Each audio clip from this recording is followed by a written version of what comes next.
Hello viewers, welcome to our channel. నేను మీ చరణ్ పరిమి. నాగార్జున ఎన్ కన్వెన్షన్ని కూల్చేసిన తర్వాత ఇప్పుడు దానికి సంబంధించి అనేక పరిణామాలు చోటు చేసుకుంటూ వచ్చాయి. చూస్తూ ఉంటే ఇది పెద్ద వివాదంగా మారేలాగే కనిపిస్తూ ఉంది. గతంలో కూడా మనం అనుకున్నాం నాగార్జునకి అలాగే రేవంత్ రెడ్డికి ఇది ఒక రాజకీయ వివాదంగా మారుతుందా, దీని వెనక ఎవరున్నారు ఏంటి అనేది ఒక చర్చ అయితే జరిగింది. అయితే దీంట్లో ఇప్పుడు కొన్ని ఇంటర్నల్గా ఉన్న కొన్ని విషయాలు అయితే బయటకు వచ్చాయి. దీని మీద నాగ చైతన్య కూడా రియాక్ట్ అవ్వడం జరిగింది. ఇవి కాస్త ఆసక్తికరంగా ఉన్నాయి. నాగార్జున అయితే కొంచెం సీరియస్ కూడా అయ్యాడు. ఇదంతా బేస్ చేసుకొని చివరికి రేవంత్ రెడ్డి గారు ఇది మనసులో పెట్టుకోవద్దు, కాస్త మీరు చూసి చూడనట్టుగా వెళ్ళాలి, అంటే ఎందుకంటే ఇది ప్రజలకు సంబంధించి చేస్తున్నది కాబట్టి మీరు ఏదో మనసులో దీన్ని ఒక స్పర్ధలాగా పెట్టుకోవద్దని చెప్పేసి ఆయన కూడా మీటింగ్లో చెప్పడం జరిగింది. ఎందుకు ఈ విధంగా రేవంత్ రెడ్డి కాస్త తగ్గి మాట్లాడారు?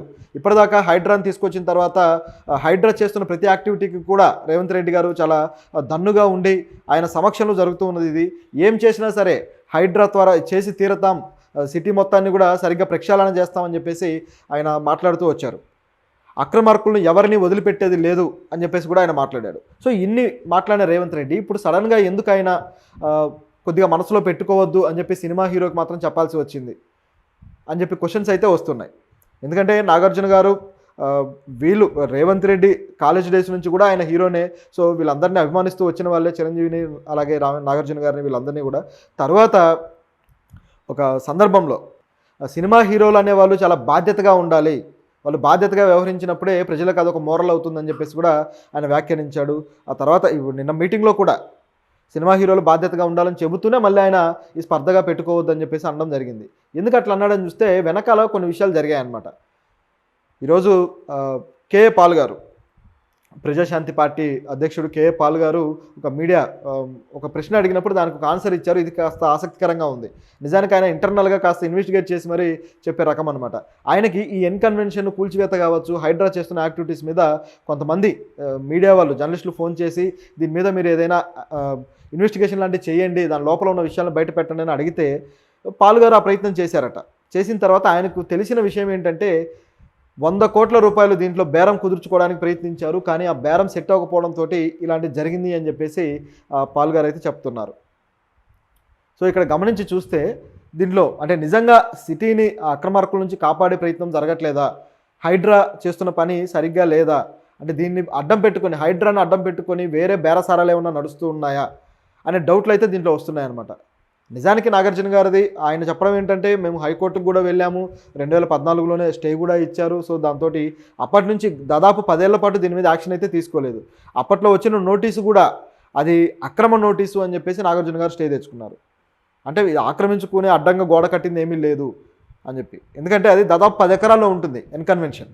ఈ 10 ఎకరాలు కూడా పట్టా భూమే అని చెప్పేసి వాళ్ళ వాదన. కాదు, దీంట్లో దాదాపు 3.5 ఎకరాలు మీరు ఆక్రమించుకున్నారు అని చెప్పేసి ప్రభుత్వ వాదన. అయితే ఏవైతే మ్యాప్లు చూసినప్పుడు, శాటిలైట్ మ్యాప్లు చూసినప్పుడు కొంతవరకు ఆ చెరువులోకి జరిగింది తెలుస్తూ ఉంది. కాబట్టి ఈ డౌట్ అయితే వస్తూ ఉంది. అయితే దీంట్లో ఈ బేరం జరిగింది నిజమా అబద్ధమా అనేది తేలాల్సి ఉంది. అయితే కేవలం నాగార్జున దగ్గర బేరం పెట్టుకుంటే కాదు కదా, అది నిజానికి కాంగ్రెస్ ఎవరైతే ఎమ్మెల్యేలు ఉన్నారో వాళ్ళ దగ్గర కూడా యాక్షన్ తీసుకోవడం జరిగింది. అలాగే మల్లారెడ్డి ఆయనకు సంబంధించిన బిల్డింగ్స్లో కూడా యాక్షన్ తీసుకోవడం జరిగింది హైడ్రా. మరి ఇవన్నీ జరుగుతూ ఉన్నప్పుడు ఇవన్నీ బేరసారాలకు వెళ్ళాయా, అక్కడ విఫలమైతే చేస్తున్నారా? నిజానికి ఆ మ్యాప్లు కూడా మొత్తం 54 చెరువులు, ఆ 54 చెరువులకు సంబంధించిన మ్యాప్లు కూడా ప్రభుత్వం రిలీజ్ చేసింది. అంటే ప్రతి చెరువుకి సంబంధించి ఆక్రమణ ఏముందనేది ప్రజలకు క్లియర్గా తెలుస్తూ ఉంది.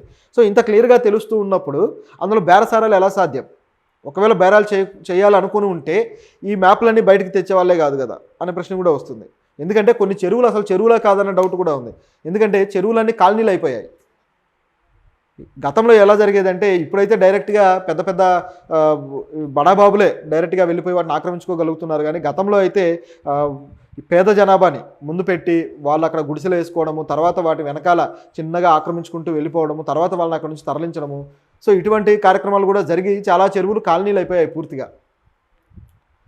అటువంటి ఇప్పుడు మధురానగర్ కావచ్చు, అలాగే యూసుఫ్గూడ కావచ్చు, అనేక ప్రాంతాలు, అలాగే అమీర్పేట చెరువు కావచ్చు, ఒకటి కాదన్నమాట చాలా చెరువులు సిటీలో ఈ విధంగా అయిపోయాయి. ఇప్పుడు వీటి మీద అయితే యాక్షన్లు తీసుకోవట్లేదు. అయితే పెద్ద పెద్ద వాళ్ళు ఎవరైతే ఉన్నారో వాళ్ళకి సంబంధించిన వాటి మీద మాత్రం యాక్షన్లు తీసుకుంటున్నారు. అయితే దీనిలో సిటీలో తన పట్టు ఏంటో చూపించడానికి రేవంత్ రెడ్డి చేస్తున్నారు అనేది ఇక్కడ క్లియర్గా కనిపిస్తూనే ఉంది. అయితే రాజకీయంగా మరి ఆయనకు అంత పట్టు దొరికిందా అనే ప్రశ్న కూడా వస్తుంది. అయితే దీంట్లో మరో కోణం కూడా ఉంది. కేవలం అది ఇదేదో బేరసారాలకు సంబంధించిన మ్యాటర్ అని కాదు, కానీ దీని వెనుక ఏముందని చూస్తే కేవలం ఏదో వీళ్ళు కూల్చేసి సిటీని మాత్రం అందంగా ఏదో ఉద్యానవనంలో చేద్దామనే ఒక్క టార్గెటే కాదు. దీని వెనుక మరేం కనిపిస్తుంది అంటే రియల్ ఎస్టేట్ అనేది కనిపిస్తుంది. ఎందుకంటే గతంలో కేసీఆర్ గారు ఆయన సెకండ్ టర్మ్లో వచ్చినప్పుడు ఆయన ఆ సిటీ మీద తన పట్టును చూపించుకున్నారు ఆల్రెడీ. అలాగే రియల్ ఎస్టేట్ని కాస్త విస్తరించాలి, అంటే సిటీని విస్తరిస్తూ పోతే ఆ రియల్ ఎస్టేట్ కూడా పెరుగుతుంది కాబట్టి ఆ రియల్ ఎస్టేట్ సంస్థల్లో వాళ్ళకి సంబంధించిన వ్యక్తులు అలాగే వీళ్ళకి సంబంధించిన డబ్బులు పెట్టి ప్రాపర్టీలు కొనడం కానీ సో కొంత వెనకేసుకునే ప్రోగ్రామ్ లాగా కొంత జరిగిన మాట వాస్తవం. కాబట్టే శంషాబాద్ అనేది సిటీకి దూరంగా అంత దూరం వెళ్ళింది. అదేవిధంగా ఏదైతే సమతామూర్తి విగ్రహం ఉందో చిరంజీవి గారి ఆధ్వర్యంలో పెట్టిన ఆశ్రమం, సో దాన్ని కూడా సిటీ అవుట్స్కట్స్లో అంత దూరంలో పెట్టి దానికి ఒక రోడ్డు వేసి సో చాలా బ్యూటిఫుల్గా చేవెళ్ళ దగ్గర ఇంత గొప్పగా చేయగలిగారు. అంటే ఇదంతా కూడా సిటీని అటువైపు విస్తరించి అక్కడ ఉండే రియల్ ఎస్టేట్ని ఒక వ్యాపారంగా మార్చడానికి చేసిన ప్రక్రియ అని చెప్పేసి ఆ రోజుల్లోనే వార్తలు వచ్చాయి. ఇప్పుడు ఏదైతే మన సిటీకి శాంక్షన్ అయిన RRR ఉందో ఈ RRR బేస్ చేసుకొని సిటీ మళ్ళీ దాదాపు ఒక 70-80 కిలోమీటర్ల పాటు విస్తరించబోతుంది. సో అంటే ఎటువైపు చూసినా కూడా అంటే దాదాపు 200 కిలోమీటర్లు 150 నుంచి 200 కిలోమీటర్లు ఈ సిటీ విస్తరణ అనేది పూర్తిగా ఈ రియల్ ఎస్టేట్కి హెల్ప్ అవబోతుంది అనేది గతం నుంచి చూస్తున్న వార్తలు ఉన్నాయి. అది చాలా వరకు వాస్తవం కూడా. ఎందుకంటే కొత్తగా రియల్ ఎస్టేట్ వెంచర్లు వచ్చేసి ఇది సిటీకి దగ్గరలోనే లేకపోతే సిటీ అవుట్కట్స్లోనే అని చెప్పేసి ప్రచారాలు కూడా జరుగుతూ వస్తున్నాయి. కాబట్టే ఇప్పుడు చూస్తే ఆ గండిపేట దగ్గర అంత విల్లాస్ ఎందుకు వచ్చాయా అంటే కేవలం దీనివల్లే. సిటీ అంత దూరం వెళ్తుంది కాబట్టి దాన్ని బేస్ చేసుకొని అక్కడ ఏర్పాటు చేయడం జరిగింది. అన్ని చోట్ల మీరు గమనిస్తే హైదరాబాద్ సిటీకి అవుట్కట్స్లో అన్ని చోట్ల కూడా విల్లాస్ వ్యాపారం అనేది విపరీతంగా పెరిగిపోయింది. కోట్ల రూపాయలు పలుకుతూ ఉన్నాయి అవి కూడా. సో ఇంత విస్తృతంగా అవ్వడానికి కారణం ఏంటయ్యా అంటే ఈ రియల్ ఎస్టేట్ అనేది చాలా నైస్గా ఇటువైపు తీసుకెళ్ళడం ముఖ్య కారణం. దాంట్లో భాగంగానే ఇప్పుడు ఏదైతే ఇవి కొట్టేసి ఈ విధంగా చేయటం వల్ల రియల్ ఎస్టేట్కి సంబంధించి ఆయనకు ఒక గ్రిప్ దొరుకుతుంది అనే ప్రయత్నం అయితే జరుగుతున్నట్టుగా కనిపిస్తుంది. సో ఇదొక రకమైన యాంగిల్ అయితే ఈ విషయంలో ఈ కన్వెన్షన్ విషయంలో ముఖ్యంగా ఆయన నాగార్జున గారి కోడల్ని తీసుకొని రావడము, అదేవిధంగా నాగ చైతన్యని కూడా లాగి దీన్ని కాస్త వివాదంగా మార్చారు. ఎందుకంటే గతంలో సమంత గారు నాగార్జున గారి మాజీ కోడలు, నాగ చైతన్య వైఫ్ గతంలో. సో వీళ్ళని తేవడం అనేది ఇప్పుడు ఆసక్తికరమైన విషయం. ఆ బీఆర్ఎస్ గవర్నమెంట్ గతంలో ఉన్నప్పుడు దీని మీద యాక్షన్ తీసుకోవాలని బుల్డోజర్స్ పంపిస్తే నాగార్జున గారు స్టే ఇవ్వడము, తర్వాత కోర్టు నుంచి స్టే తెచ్చుకోవడం, వెనక్కి వెళ్ళిపోవడం ఇదంతా తెలిసిందే. దీని తర్వాత 10 ఏళ్ల పాటు బీఆర్ఎస్ గవర్నమెంట్ దాని మీద చేతులు వేయలేదు. అదేవిధంగా విచిత్రంగా చేనేత బ్రాండ్ అంబాసిడర్గా సమంత గారిని పెట్టడం జరిగింది. సో వీళ్ళతోటి గొడవ పెట్టుకొని మరి నాగార్జున కన్వెన్షన్ కూల్చేస్తామని సవాలు చేసిన వీళ్ళే కొన్ని రోజుల తర్వాత ఆయన మాజీ కోడలని, అప్పటికి కోడలు ఆవిడని ఎందుకు ఈ విధంగా పెట్టారు అనే ప్రశ్న అయితే వచ్చేసింది.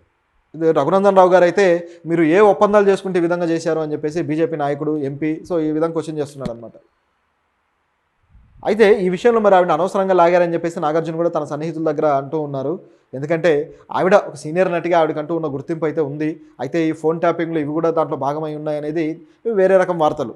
సో అది దీంట్లో కాకపోయినా అది వేరే రకంగా చూడాలి దాన్ని. ఇకపోతే నాగ చైతన్య కూడా దీంట్లోకి ఇప్పుడు ఇన్వాల్వ్ అయినట్టుగా వచ్చేసింది పరిస్థితి. అంటే ఇన్వాల్వ్ చేశారనమాట బలవంతంగా. సో ఆయన ఏమడిగారంటే మరి కన్వెన్షన్ విషయంలో మరి అది అక్రమం అంటున్నారు, మీరు ఏంటి దానికి సంబంధించి రియాక్ట్ అవుతున్నారా? సమంత గారిని కూడా అప్పట్లో ఇలా పెట్టడం జరిగింది కదా, దాంట్లో ఏంటి మీ పాత్ర అని చెప్పి అడిగినప్పుడు నాగ చైతన్య ఒకటే మాట అన్నారు, దీనికి సంబంధించిన ప్రతి వివరాలు మా నాన్నగారు ఎక్స్లో పెట్టారు ప్రతిదీ కూడా, సో మీరు వెళ్ళి దాంట్లో చూడొచ్చు, నేనైతే ఇప్పుడు ఏమి చెప్పేది లేదు, దీనికి సంబంధించిన ప్రశ్నలు నా దగ్గర అయితే వద్దు అని చెప్పేసి నాగ చైతన్య క్లియర్గా చెప్పేశారు. సో దాంతో మీడియా ఇక టాపిక్ డైవర్ట్ చేసి ఆయన పెళ్ళి ఎప్పుడు ఏంటి అనే వివరాలన్నీ అడిగారు. నిజానికి ఆయన పెళ్ళికి సంబంధించి కూడా ఆయన మేము ఇంకా నిర్ణయం తీసుకోలేదు, ఎక్కడ చేసుకోవాలి ఎప్పుడు చేసుకోవాలి అనేది తర్వాత మేము ప్లాన్ చేస్తామని చెప్పేసి ఆయన అన్నాడు. సింపుల్గా అది ముగిసిపోయింది. కాకపోతే ఇట్లా సమంత గారిని తేవడము, దీని వెనుక కన్వెన్షన్ నిజంగానే 100 కోట్ల బేరం ఏమన్నా ఉందా, మరి ఆవిడని చేనేత బ్రాండ్ అంబాసిడర్ ఎందుకు చేశారు అనే ప్రశ్నలు ఇప్పుడు కొత్తగా ఉద్భవిస్తున్నాయి అన్నమాట. సో దీనికి సమాధానం అయితే ఇక బయటకైతే ఎవరు చెప్పలేరు అనుకోండి. కాకపోతే నాగ చైతన్య గారు దీన్ని కోర్టులోనే తేల్చుకుంటాను అని చెప్పి సవాల్ చేశారు. సో మరి అది కోర్టులో ఎలాంటి వాదనలు వస్తాయో దాన్ని